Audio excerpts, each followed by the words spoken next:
భూములు లేకున్నా ధరణిలో ఎంట్రీ అని చెప్పేసి ఈరోజు వెలుగులో ఏదైతే మెయిన్ పేజీలో వార్త వచ్చిందో మొదటి పేజీలో దానికి సంబంధించి అక్రమాలు ఎక్కడ జరిగినాయి అనే విషయాన్ని లోతుగా రాసిన మన ప్రజాపక్షంలో చెన్నూరు నుంచి రావడం జరిగింది. మన రిపోర్టర్ వెంకటేష్ అందించిన వార్త. ప్రైవేట్ వ్యక్తుల వినియోగం వారి పనేనట, అవసరాల నిమిత్తం వినియోగించుకున్నట్లు పేర్కొన్న తహసీల్దార్ ఆర్ఐ. ఏం జరిగింది అనేది ఇక్కడ చూద్దాం. ఇది చెన్నూరు తహసీల్దార్ కార్యాలయం. అధికారులు ప్రైవేట్ వ్యక్తుల చేతికి అప్పగించిన ఉదాంతం చెన్నూరులో ఆలస్యంగా వెలుగులోకి వచ్చింది.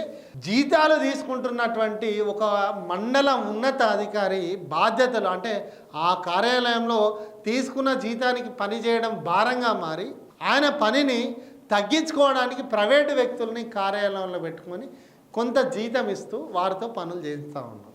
ఆ పనులు చేసే కార్యక్రమంలో అంటే ప్రైవేటు వ్యక్తికి అధికార పగ్గాలు వచ్చినాక ఆయన ఎందుకు ఊరుకుంటే ఆయనే తప్పు కూడా ఇక్కడ తక్కువే అని చెప్పాలి, అధికారి తప్పు ఎక్కువ అనాలి. ఆయన ఏం చేసిండంటే ఆయన చేతిలో పని ప్రభుత్వ కార్యాలయంలో పని చేయాలంటే ఆ కార్యాలయానికి వచ్చిన వారి దగ్గర ఏదైతే సేవలు అంటే పంచనామాకు కానీ పాస్బుక్ల జారీ కానీ ఇతర సేవలకు కానీ ఇతర సర్టిఫికెట్ల కోసం కానీ వచ్చిన ప్రజల దగ్గర నుంచి అందిన కాడికి దండుకొని అందిన కాడికి దోచుకొని వాళ్ళకు ఆయా పనులు చేసి ఆ సర్టిఫికెట్లను జారీ చేసి ఆయన ఏం తెలియనట్టు ఉన్నాడు. అంతేకాకుండా రికార్డులో లేని భూములకు కూడా ఉన్నట్టుగా సర్వే నెంబర్లు క్రియేట్ చేసి ఇదెందుకు అంటే ఈ రికార్డులలో భూమి లేకున్నా రికార్డులు సృష్టిస్తే ఏం లాభం అనుకుంటే రైతు బంధు కానీ రైతు భరోసా కానీ ఈ పథకాలు వస్తే ఆ డబ్బులు నొక్కేయడం కోసం రికార్డులో లేని భూములను అంటే మోక మీద లేని భూములను రికార్డులోకి ఎక్కించారు.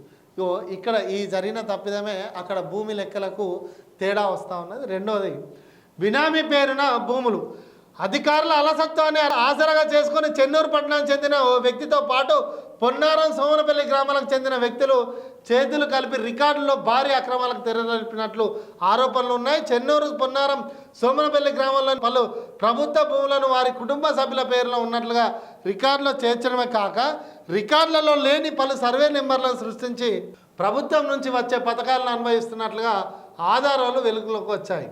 ఆ ఆధారాలు ఏంటంటే చెన్నూరు శివారులోని 1418/1లో గల 4 ఎకరాల స్థలం లేనప్పటికీ చెన్నూరు శివారులోని 869/40/1 అనే ఓ సర్వే నెంబర్ సృష్టించి అతని భార్య పేరున 1 ఎకరం 39 గుంటల భూమి ఉన్నట్లు రికార్డులోకి ఎక్కించుకున్నాడు. ఆయన చేతిలో పని ఆయనకు లాగిన్లు డోంగ్స్ ఇచ్చినాక ఆయనకు ఎందుకు అయిపోతే ఆయన చేతిలో పని కాబట్టి ఆయనకు నచ్చిన విధంగా ఆయన చేసుకొని లేని భూమిని ఆయన పేరు. ఇక్కడ ఈ విషయంపై అంటే ఈ ముందు జరిగిన తతంగంపై ఎంఆర్ఓను మల్లికార్జున్ను ప్రశ్నిస్తే చెన్నూరు తహసీల్దార్గా నేను బాధ్యతలు చేపట్టడానికి ముందు నుండే ప్రైవేటు వ్యక్తులు కార్యాలయ విధులు నిర్వహిస్తున్నారు. ఇటీవల ఆర్ఐకి సాయంగా ఉన్నటువంటి పొన్నారం సోమనపల్లి గ్రామాలకు చెందిన 2 వ్యక్తులపై అవినీతి ఆరోపణలు రాగా వారిని కార్యాలయం నుండి పంపించి వేశాం.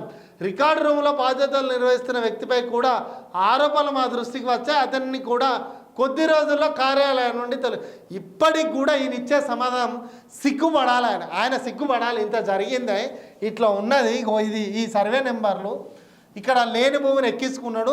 ఆయన దృష్టిలో కూడా ఆరోపణలు వస్తున్నాయని ఆయన దృష్టిలో ఉందట. అయినా ఆయనను పంపించడానికి నాకు ఇంకా టైం పడుతుంది అట. ఎందుకు ఇంకేమైనా సెటిల్మెంట్ చేసేది ఉందా, ఇంకేమైనా భూములు పంచుకునేది ఉందా, ఇంకేమైనా రావాల్సిన లావాదేవీలు ఆగినాయా? దీనికి సమాధానం అంటే ఇది జరిగింది అనే వివరాలు ఆధారాలతోని ఎంఆర్ఓ అడిగితే ఆయన దృష్టిలో ఉంది అని ఒప్పుకుంటూనే పంపించడానికి కొద్ది రోజులు సమయం పడుతుంది అని చెప్తా ఉన్నాడు. ఇక దీనిపై ఉన్నతాధికారులు ఏం చేస్తారు, ఆయనే ఎలా ఫీల్ అవుతాడు అనేది అక్కడ ఉన్నటువంటి స్థానికులు కూడా ఆయన పైన ఎట్లాంటి విమర్శలు చేస్తున్నారు అనేది ఆయన ఆలోచించుకోవాలి. ఇప్పటికైనా జిల్లా యంత్రాంగం దీనిపైన దృష్టి పెట్టి అక్కడ జరుగుతున్నటువంటి అక్రమాలపై అవినీతి ఆరోపణలపై విచారణ జరిపి ఆయన రాకముందే ఉంటే ఈయన అచరంగా తీసేయచ్చు కదా. ఆయన ఆరోపణలు కూడా నా దృష్టిలో ఉన్నాయని ఒప్పుకుంటున్నాడు కదా, దానిపైన చర్యలు తీసుకోవాలని కోరుతున్నాం.